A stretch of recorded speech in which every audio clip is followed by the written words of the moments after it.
Hey everyone, in this video I'll be explaining one of the recent projects I made called GitHub Downloader, and it's an npm package published in the npm registry, so you can all go to this link and download the package.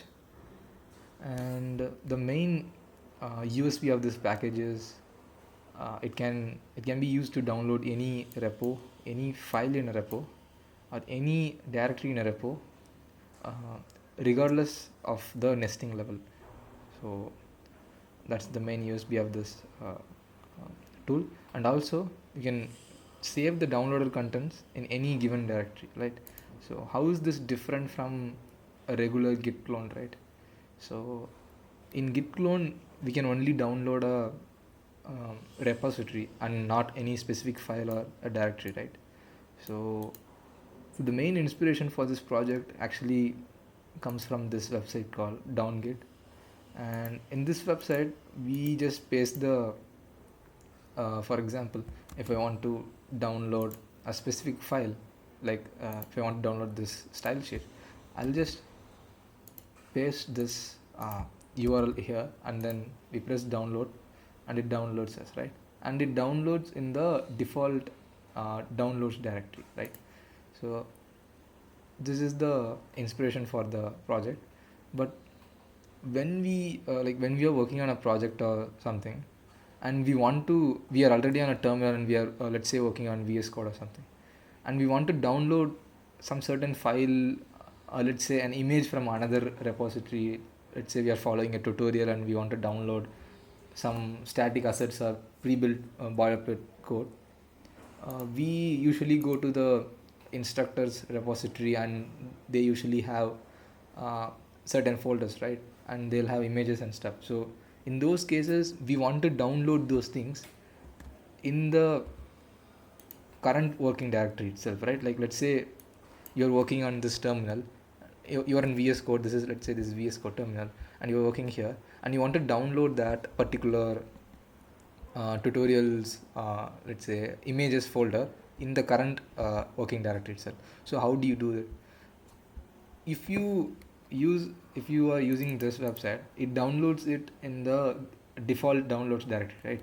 But you may not be working on the downloads directory, you might be in any working directory. So I thought, why not make a CLI tool which can basically do the same things that downgit is doing, and also add few more things, right?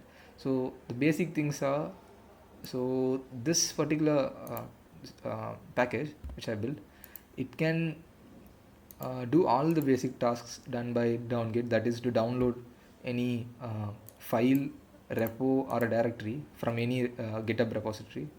And then apart from that, the one more thing which is uh, different than downgit is, you can download them in any specified directory, right? So uh, let's see how that happens.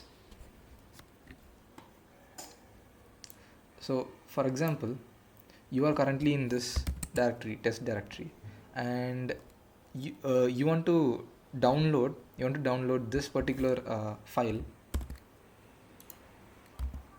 in the current working directory itself, right? And not on downloads or something. And one more thing is, this downgit gives you a zip file. So even after downloading it into a downloads folder, you have to unzip it and then move to whichever location you want, right? So that is so there comes a lag, right? So the main aim of this CLI tool is to reduce that lag and make you and give you the ability to download and save the content wherever you want. So let's see how to do this. So I have already installed the package, so you just see how simple it is to download any content from any repository in a few seconds, right? That's it. So as you can see, initially this directory was empty, and now I told my package, so go to this URL and download this style.css file, right? So it started the download, and then it downloaded the things, and then it saved the contents in the current present working directory, right? So let's see what is present in the working directory. So as you can see, we have we can even open this in VS Code and check. Can do everything in VS Code also.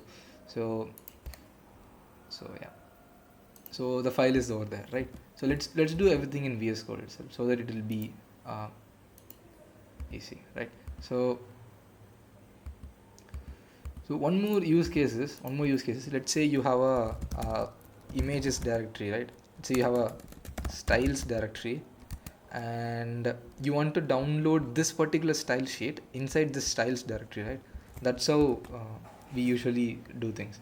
You are following a tutorial and then let's say this is the instructor's style sheet and you want to download this file inside this styles directory and you are currently working in this directory in a, let's say in a web project. So what you have to do is you just need to say the same thing, paste the file name and then you have to pass this option sh and then specify the target location, right? So once you do this, it starts the download and then it completes everything. Okay, so instead of mentioning styles, I mentioned test. Okay, let's redo it, right? Okay, so I wanted it to download into styles directory.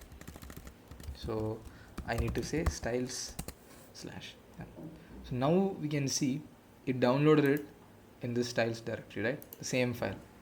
So this might seem a bit like simple right now, but imagine when you are following a tutorial or something and you have opened multiple windows, browser, VS Code, everything, and then going back and forth from the browser to the file system and moving it back to your VS Code window. There is a lot of lag here, right? So if you use this package, you don't have to go anywhere. You while you are watching the tutorial in your browser, you can just copy paste the instructor's repository file, the URL of the file, and then just download it in a fraction of seconds inside your environment itself, right? You don't need to go anywhere else. So that's the main objective here. And this sh option basically means save here. So this not only applies to a single file, you can also download a whole directory also. So for example, let's go back to this directory. So this is a directory in this repo. Let's try to download this directory, right? Yeah. So the same way, I'm going to say paste the link, and if we don't pass any options, the default download directory is the present working directory, right? So yeah. So as you can see, it's saying download completed, and we can see a new folder being created here with the same contents, right? So yeah, so this is basically it. And apart from this, it can also download the repositories as well, right? Repositories are no exception. You can also download the same repository, but repositories can be usually downloaded using git clone, so it's not a big deal. But still, if you want to use this as a single source for downloading everything from GitHub, you can do that as well. So I'm pasting the repository name, I'm pasting the repository URL, and then I'm just downloading the whole repository here. So you can see the whole repository is here. So with git ignore, readme, everything is here, right? So yeah. So this is the main feature of the package. And one more good thing is the package. This is a CLI tool, right? So you don't have to go anywhere other than the command line. So you can do everything in the command line itself. So how do we install this package, right? So in order to install this, in order to use this package, first we need to install the subversion version control system. So for that, for Windows users, you can go to this URL and then download your respective installer and then follow the instructions, right? And yeah, so this is for Windows. And for Linux based systems, I have given an example for Ubuntu, right? So for example, I am running Ubuntu, so I'll show you how to do that. So I'll say sudo apt install subversion, and yeah, in a few seconds we'll we have installed Subversion as well. Now once this is installed, now we need to install the npm package. That is our package, GitHub downloader. So in order to do that, first you need npm installed. Okay, so once npm is installed already in your system, you can go ahead and install npm igh downloader and enter the command, right? So this will install the package globally, right? If you don't want to install it globally, just remove the g flag, and then it will install it locally in your directory itself, right? So I already have the package. So once you install, you can check it if you have installed it or not by running this command, and we can see here I have already installed this package. So yeah, in your case it might look different because I have installed it locally. So yeah, so once you have installed everything, you can execute the commands which we just saw here. So ghdl is the command which you have to run in order to um, execute this, in order to download, right? And if you are installing it locally in a different directory instead of installing it globally, you might need to say npm ghdl and then the url, right? Because you won't be able to say ghdl. So that's one thing to remember. So it's recommended to install it globally, right? Yeah. So these are the few features of the package, and I have given how to use the package, the commands. I have explained all the commands. So if you want to see what are the available options, you can just say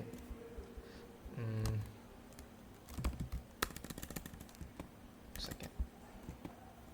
So if you want to say how to if you don't know, if you forget the command or something, you can say ghdl, and then you will get the home page, basically the help page. So it lists all the options like version, save here, help. So so that's how it's. So basically the help page will be displayed if you don't know, if you forget all the commands, right?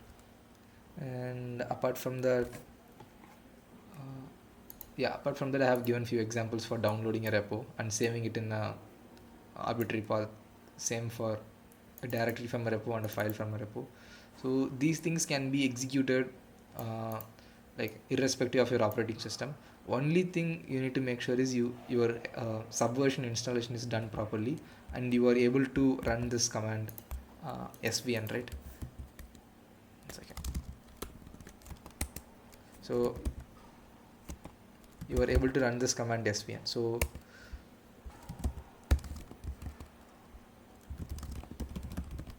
yes, so check this in your respective operating systems. Once you install Subversion, make sure this command works. Make sure you're able to see the svn's version, right? So if this is displaying properly, that implies you have installed Subversion correctly, and then you can proceed to install the package, because this package depends upon Subversion. So if you don't install Subversion, it won't work. So that's the idea here. And then so right now there are few restrictions, like you can't download a big file or directory from a repo, right? Because you can't do that with this git down as well, because there is a threshold limit, like there is a limit. So this is the main use case is you're working on a project or something, and suddenly you want to download a small file or a directory from some another repository, right? So in that case it will work. And then one more thing is, for private repositories it's not possible as of now. We can't download anything, so we need to keep that in mind as well. And so everything is open source. The source code, everything is open source, and you can go on, if you want, you can contribute here, raise issues, pull requests, everything.